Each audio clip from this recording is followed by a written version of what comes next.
international website. So in China, you can only access the Chinese copycat. The reason to do that is very simple. First, they can satisfy people's need. People like social media. But also, as long as they keep the server in Beijing central government, there is no threat to the regime. There were no such Arab Spring happen in Chinese social media because all the server is totally controlled by the Chinese central government, 100% control. So, but after they doing this change after 2009, that means every social media server is kept in Beijing. But they create very new phenomena that in the history, Chinese local government losing the power of censoring news. That means if you are in China, if criticize local government, it is freedom of speech. Because nobody can delete. Of course, you cannot arrest it by local police. You should at least to stand another city or other provinces, use Weibo, use the copycat of Twitter to criticize local government. They cannot delete anything. You just, for example, you can just have a rumor about that. It's just like, it actually happened last year from February to April to Bo Xilai, the very famous princeling family. From February to April in the Chinese social media Weibo, every day the rumors about him, non-stopping and no deletion. I think it's very intentionally Chinese central government want to demonize once very populist, the popular that leader like Bo Xilai, because now social media in China is become a central media like CCTV 2.0. So that the local government cannot have any of the countermeasure to fight against this intention by the central government. It looked like Mao Zedong mobilized local people, students, to fight against the local officials. That's called revolution. That's a revolution, cultural revolution. Revolution basically is overthrew every local government. This strategy was utilized again and again in the social media era. So basically, when we talk about Chinese social media, keep it in mind, yes, it created the biggest public sphere for Chinese can practice the freedom of speech. And it's very good training for citizenship for future, but also you strengthen the power of authoritarian central government. If a authoritarian central government gets stronger and stronger, that's not good news for democracy. Democracy or any kind of reform, you should starting from decentralizing the power. But social media exactly give the central government exactly the opposite way to strengthen that. But also internet, Chinese think internet governance is very important. They understand, Chinese government understand the importance. That's why they together with Russia, Brazil and India want to ITU to take over the internet. We have a big debate in Geneva and in DC about what's the ITU's role in the internet governance, because that's very brand new. Even in the State Department, another official not totally understand what it really means for China, for Iran. But this fellowship, because we have the debate and talk with the ITU officials, really give us the sense China has already prepared their version of internet governance, and the United States should also start. Thank you very much. From China to Ghana, Mac Jordan Degajor. Yes. Thank you. A member of Internet Society people from Ghana. Me Quainar, involved in the Internet Society for many years. Well, thank you so much. My name is Mac Jordan Degajo. I'm a blogger from Ghana and a member of Internet Society Ghana, but not very active. We have lots of those too. Yeah, the chapter is not very active. I'm offline, but online they tend to be a bit active online there. So yeah, I blog. I manage a community of bloggers in Ghana called Blog in Ghana. We deal a lot on social issues, focused on human rights, advocacy, promote local content, and also using social media for social good.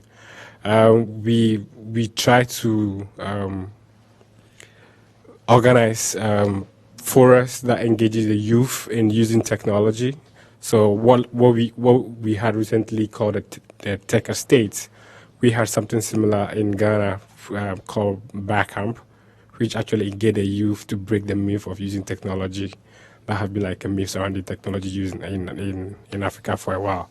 I'm also part of a group of developers that are into develop mobile app solutions, and the internet is a great concern for all of us. I mean, internet is actually pushing Africa to that limelight, and it is good we talk about, I mean, the control that some countries want to have over the internet, and also we are all together. We have series of stories to tell, but among all of us, we have one particular story which says government should not control the internet, and that is why we are basically here. So, when you pass over That's to why the Internet Society is here too. Definitely. Glad to hear you. Sure, cool. And our last speaker from Russia, Gregory. I'm going to let you. Ahotin. It works, yeah. I don't college Russian, so I wasn't going to try. Thank you for invitation, and thank you for waiting on us.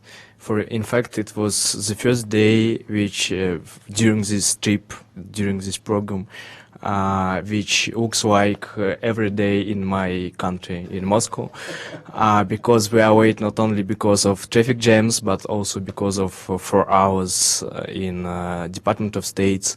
And in Moscow, you have all problems or is about traffic jams, and traffic jams is because officials are just going without rules, and there are a lot of, so sorry for United States Department of State and your traffic. For really, I want to say thanks to U.S. mission in Geneva, which organized this fellowship. It's really a huge one, very great one for us all, and it has a very serious impact on me personally, and I think that on all fellows and our activity in our countries then. And during the and thanks to Meridian International for Washington part of trip. So during the whole trip, we speak a lot about ATU and the problem with this Russian and China proposals. First of all, for really Russia one, proposals at Dubai. And we speak about it with ATU at Geneva, with Google, with Facebook, with GNI, with Internet Society, with Department of States, and so on. And it's concerning about trying to shift control on Internet from international to national governments is it's very understandable that it's very concerning. But today morning I had some insight and I see it in absolutely other position and other, I don't know, point of view. Because at our hotel I was trying to read some last Russian news on most popular sites. It's Lenta.ru.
so to focus on ITU activity, how to focus on American companies' activity and the copyright activity, because it's much more important than some national control. It's everything is not so seriously.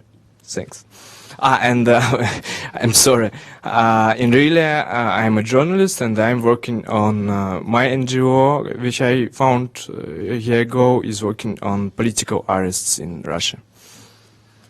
Well, thank you very much. And as I knew would happen, we have 6 incredible stories here and lots of questions. What we're going to do is just spend the next 15 or 20 minutes having a discussion as a whole, and then we're going to break it up so that each of you can talk individually with the people who are most interested in your particular country. We had the same problem last year where we had 6 great people and 5/6 of the time you weren't talking. You were listening to everybody else. This way, if we have a discussion among each of us, we have more chance. But I'm going to ask a question as a moderator. A lot of us are very frustrated. We look at what's happening around the world. We see the work that you're trying to do to open up the internet. And we wonder what we can do as individuals. Certainly we support our government in some of the things it's doing. Some of us send checks to organizations and money to support the efforts. But is there anything a particular U.S. internet user can do that would actually make a difference in your countries? A few years back there was a revolution, there was an attempted revolution in Iran. There were all these protests. Hundreds of thousands of Americans all changed their clocks on their laptop to Iran time on the thought that that would confuse the Iranian police. I don't think it did. Is there anything else that we could do as individuals to help support the work that you're doing? So I'm going to take more questions from everybody. This is the first question. We'll take a few questions from other people, then we'll break it up into small groups. I think if general to speak, because the internet censorship and also internet freedom is already going to the era that are more and more complicated, more different layers of the stakeholders. So I would say as an individual, it's hard for anyone to really directly to support any of the issue because it's very complicated, as we already know. But if you, as an individual, if you keep donating to Internet Society, such kind of NGO who, they themselves support the cause because they have the NGO, they have the expertise, they know how to deal with that. I think individual American, the best thing is just like moral support and donate to those NGOs in America, because that's exactly you can do. Because otherwise it's too complicated. For example, if we talk about the VPN and ITU, I don't think it's a good idea for individual to involve with. But that's the NGO, that's the expert to do. For example, like SOPA, PIPA thing. I think basically you individual American just support that NGO to support the freedom. That would be much better. Should we spam the internet police in China and Iran? No. I suspect China and Iran are probably lost causes, and there's very little that can be done. But quite honestly, I think there was an old model that was used many years ago in traditional human rights advocacy where you had individuals and organizations based in the West doing letters to governments around the world in cases of arrest and detention and other forms of human rights abuses that I think might also be helpful in some circumstances where governments are trying to control the internet. And there's a lot of pressure coming on them from all over the world about what they're doing and how wrong that is and why it is wrong. And I think in countries like Sudan and Nigeria, that would make some impact. Nigeria in particular is very concerned about its image outside of the country. And I think it tends to respond more to outside pressure than to domestic pressure from citizens. And I think if we're able to join efforts and mount pressure both from inside and outside in the form of individual contacts, whether letters or other forms of contacts that are made, I think it could have a significant impact on how the government responds. And in particular, because it's really at an initial stage of trying to regulate the internet, I think it will be more willing to take a step backwards in that effort if it sees that it's going to make it look very bad. So I think that that's an idea that can be explored. And who do we write the letters to? The president? Well, I mean, the economics minister? There are various agencies. As I indicated earlier, the attempts to regulate are coming in various guises. Some are disguised as efforts to combat cybercrime, and you would find one of our most powerful anti-corruption agencies, called the Economic and Financial Crimes Commission, is really leading the charge on that. And while it is perhaps doing a legitimate job, the way it goes about that assignment sometimes is worrying.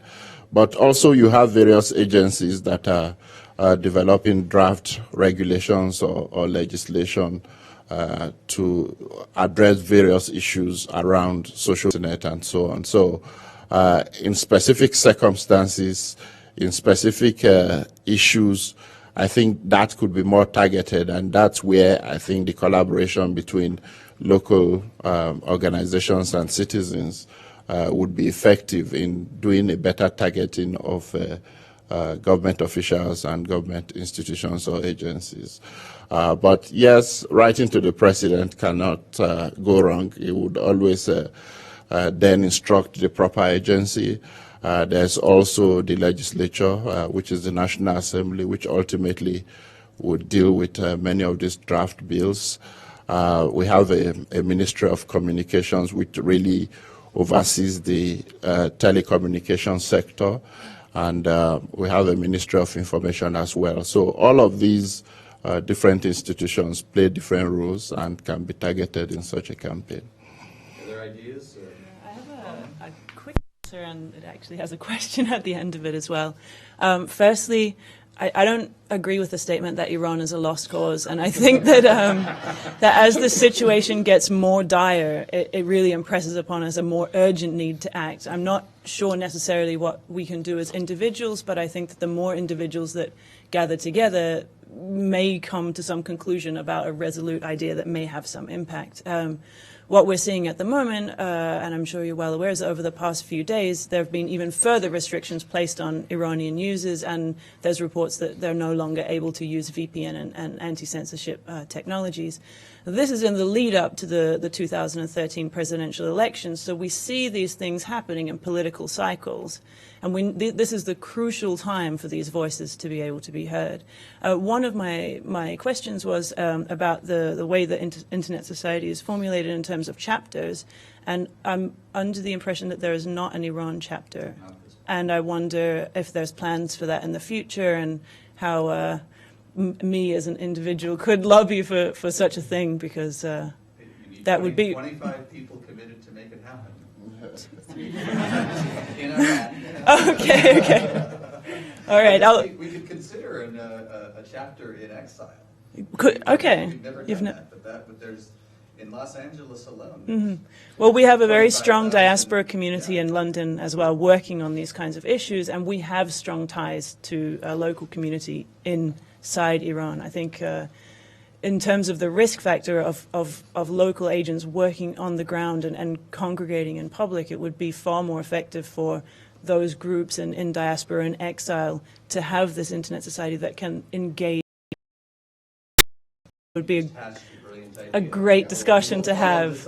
All right. Okay, that's next perfect. question. Okay, let me take the microphone.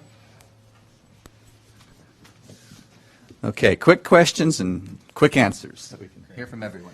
All right, so I actually have two questions, but they're both short. The first is where... Introduce yourself. Yes, my name is Mikhail Bell. I work for a think tank, but here at George Mason. issue of sex trafficking or human trafficking generally in technology as they're intersecting increasingly. My first question is, where are the conversations you're finding happening in each of your respective countries? And by that I mean is it Facebook, Twitter, which we normally think of in the U.S. or elsewhere, the copycat platforms. In the case of China, perhaps. Can you? Which platforms are people using in your countries to have kind of drive the dialogue around the issues of internet freedom and different things like that? The second question is actually goes to Ms. Robertson's point about diaspora communities. What role are they playing in advancing the conversation or making this an issue both to the countries where they're currently residing in large numbers as well as their home country? Okay, two very good questions. Do remember to project because this is for the camera, not for the room. Okay, who wants to take that on? Where are the interesting conversations happening in social media in your country? Yeah. Okay, so in Ghana, as I mentioned earlier, we are running blogs. We are running like innovation camps in Ghana, which is focusing on social media for social good. That is how I would call it. One interesting thing that really happened in Ghana was during our election. In 2012, we used social media heavily in monitoring and reporting on the election. This is something that has never been done before.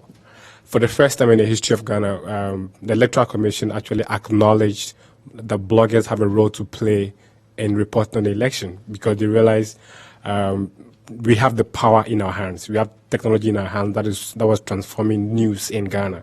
Before news is broken, bloggers actually are out there reporting, tweeting pictures from, accident scene, fire outbreak scenes and all that. Even before, like traditional media is able to cover on TV and on print media. So, the most significant tools being used in Ghana right now is, first and foremost, blogs, Twitter, Facebook, and YouTube. Because most of the time, people tend to go to YouTube for like, Google Hangout, interviews with prominent people, youth doing, enterprising stuff and more. So these are the platform we use. I know probably it might differ from other locations, but in that order, people read a lot of blogs, they comment, and bloggers use those comments to generate like their next post and more. Facebook is actually the #1 website to visit in Ghana, followed by Twitter and YouTube. Yeah. Here in the U.S., we seem to be becoming a post-literate society, and people are leaving Facebook so they can go to Tumblr and to Vine. Yeah, so it's all about images, pictures. Yeah. It used to be Life Journal for most influent and really interesting discussion, and you know that Russians even bought it. Because most of users are Russian, so Russian business bought Live Journal, but now it's not so huge development there, and everybody shift to Facebook. But Facebook already Russians do like to write a lot. Our books have a lot of pages, and Facebook and of course Twitter. It's just 100 symbols. For me, it's absolutely full. And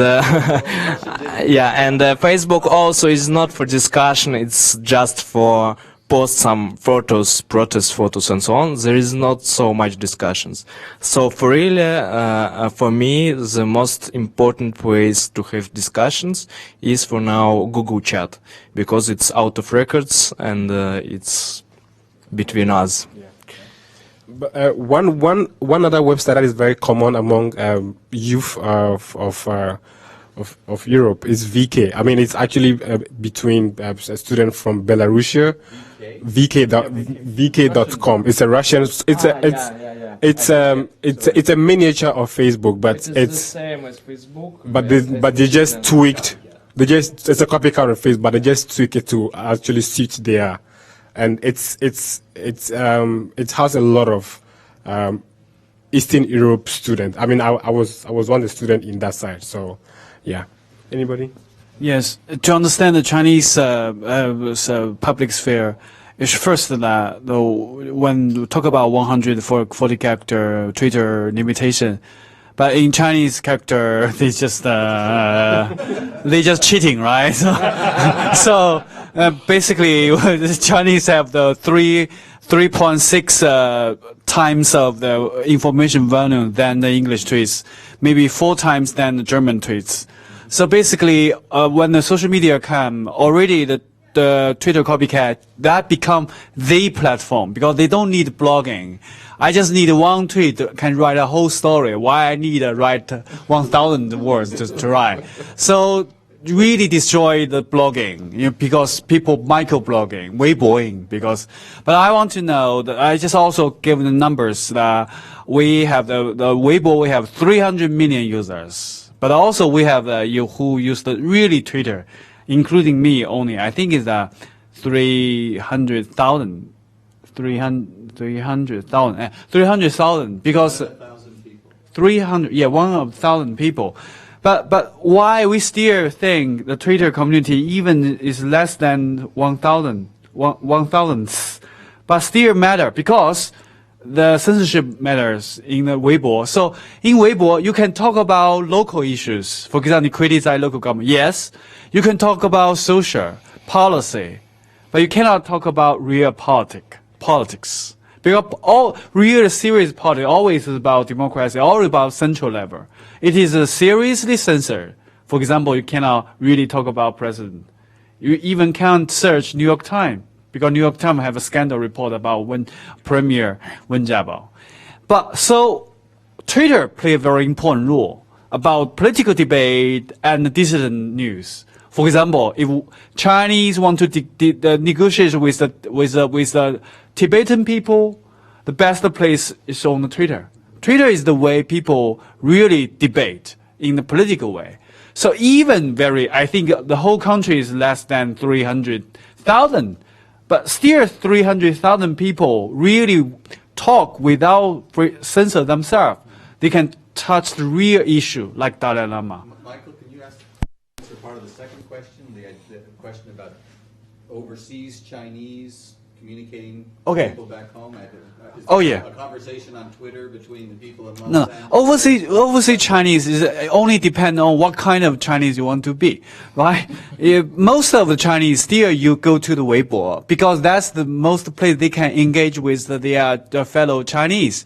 Only a very small group of people, they really care about democracy, or they think freedom of speech is a priority. Some students, I don't even want anyone delete any of my tweets, so I go to Twitter.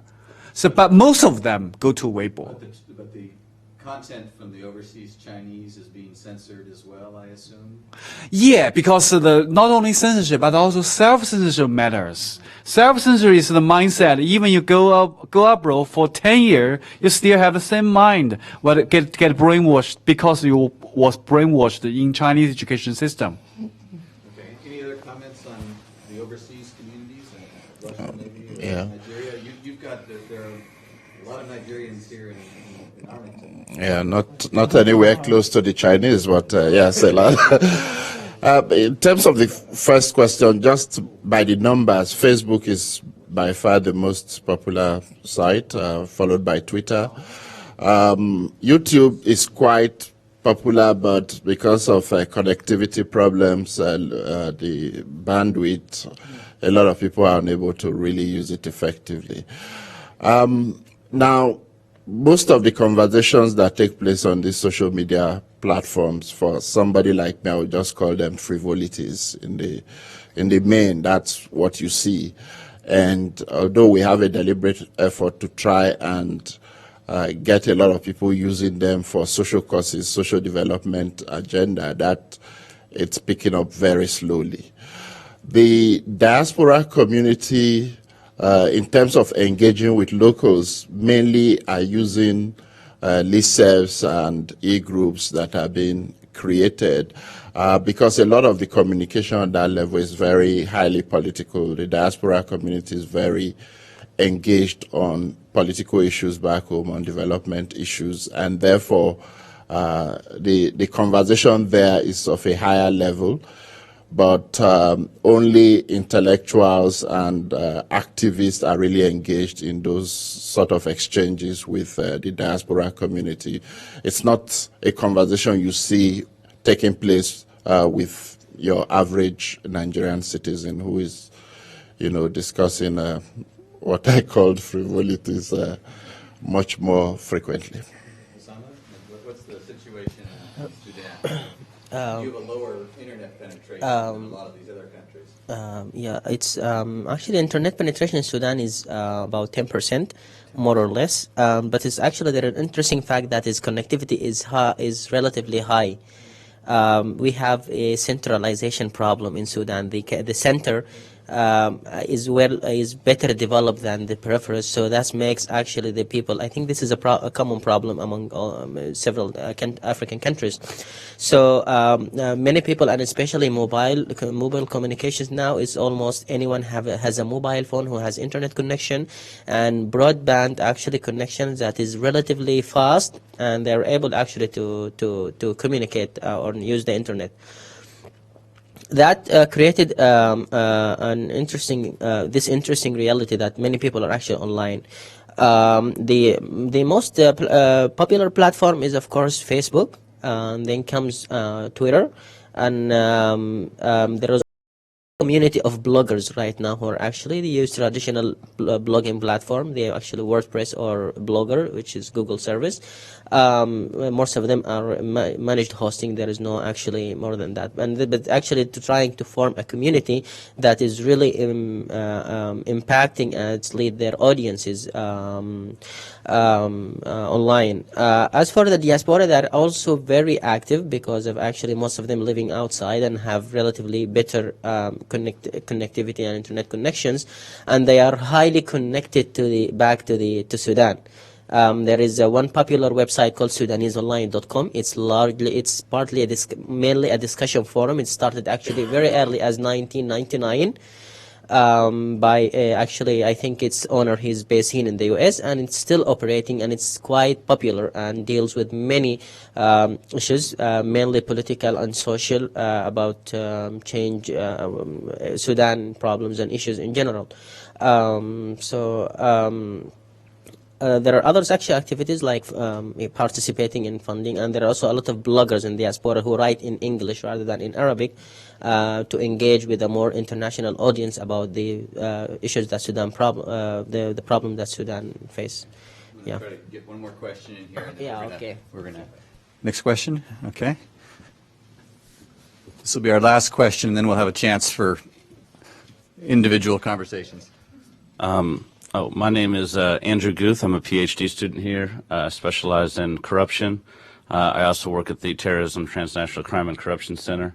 I guess I just wanted to, and it might need an entire another discussion, but I guess I was a little concerned about the suggestion or recommendation of having people, Americans or anybody, send money overseas to the internet in order to fund things. I mean, I think that there's such a even corporations or organizations like the Red Cross, you give money there and very little of that money ends up getting to where it needs to go. And I think that it might do more harm than good by sending a message out to send money overseas in the long run. So maybe we need to send Bitcoin rather than real money. So how can we get money to the people who matter? We send it to the Internet Society chapter in Ghana? Well, I just want to, when that question passed, I decided not to answer because it's a bit of a dilemma, Most people have the impression that technology is of no use in Africa. But honestly, I mean, tools that are coming from Africa, apps coming from Africa, are actually solving world problems. Take, for instance, Ushahidi. Mm-hmm. Ushahidi was developed in Kenya, and it's being used in Haiti, it's being used all over the world. So if, let's say, the donors are the Ford Foundation, the Omdia Network, the Omdia Foundation, if these guys never believed in the fact that app developers from Africa could develop an app that will help solve world problem, they'll probably be sitting on their money and people will be dying all over the world. So your question as in, we sending money to civil society organizations like outside the U.S., I mean, yes, it's true the money is sent and the bulk don't go to some of them, but the one that are doing the work, the one that have the credibility and the one that people know of are actually on the ground and they are running it. So if you have funds and you want to support a social cause in, let's say, Asia, Africa, Europe, wherever, go ahead and do it. You don't have to actually have the impression that the money will not be used for good cause. Just look for a good organization that is creating awareness on the issues that concerns you, and just support them. Thank you. One quick comment on that. If you can go to the internet and find out which of these organizations is spending their money in country and which ones are spending 90% of their money getting more money, which is often a problem. Gregory? As Jesus Christ said, it's important not to help, but to give opportunity to help. So it's much more important not to give money to some activists or software, but to make open source software, and everybody will use it in Russia, in Ghana, in Iran, and so on. But our team of developers, we work a lot with open source software, and most of them are going not from United States, but from European countries and even from Russia and so on. And Linux, the greatest thing, is not American products. You have to work more on it. And I want to give a little and the important moment about funding from United States in Russia for now is that we all who for example, because of I was today at State Department, I'm now a foreign agent, and it is a law in Russia for now. If you have any money from not only American foundations, but also from American via PayPal from American citizens, you are a foreign agent. Of course, we are own NGOs in Russia. We are fighting with this law, but there is its problem. Yeah. So, for example, we can't make crowdfunding using PayPal. We can only use our own instruments such as Yandex Money. Yeah. And I was give a little follow up for the past questions, because of your interest in corruption, that the most influential Russian blogger is Alexei Navalny, and he have a blog on LiveJournal, and his audience is more than 2 millions of unique visitors a month, and he covers corruption, of course. Because China is exactly the same about the fundraising thing. It already cut off the connection and possibility. Any of the foreign agency can donate directly to the Chinese NGOs. So just what I say, you just donate to American NGO can help Chinese, because you can trust them. You can transparent. Even you should support some Chinese. There is no real possibility now, because it's definitely illegal. But sometimes you can use the Kickstarter to do something, because that's the very blurry area. Some Chinese can still accept and okay, but you also not very big money, and you also can trust. Kickstarter is very good. Can I just add a point? There's an area you need to also look into. There's something called the emerging markets. If you're looking to actually support entrepreneurs, developers, people in social cause, you should target people coming from the emerging market. The two most important emerging. So if you have some sort of funding and you want to look into supporting social cause, think about people who are into social enterprises. Solving daily issues. Thank you. It sounds like the indirect method might be the best, so do the things that get the infrastructure built so you can figure out how to use it. And to Gregori's point, maybe we can't send the dollars, we send the code. So we fund the U.S. NGOs, and I know Global Voices, Internews, there's a number of great organizations that are doing some very exciting things. Well, at this point, I'm gonna let everybody just come on down and talk individually to our speakers. As I said, we had 6 great people, each of whom could have spoken for an hour. Now's their chance to learn a bit more about what's going on in their country, hear their stories, and I hope you'll all join me in giving them a great hand for a job well done. Thank you very much. Thanks. Let me just say thank you on behalf of George Mason for allowing these wonderful people to come here, because or other issues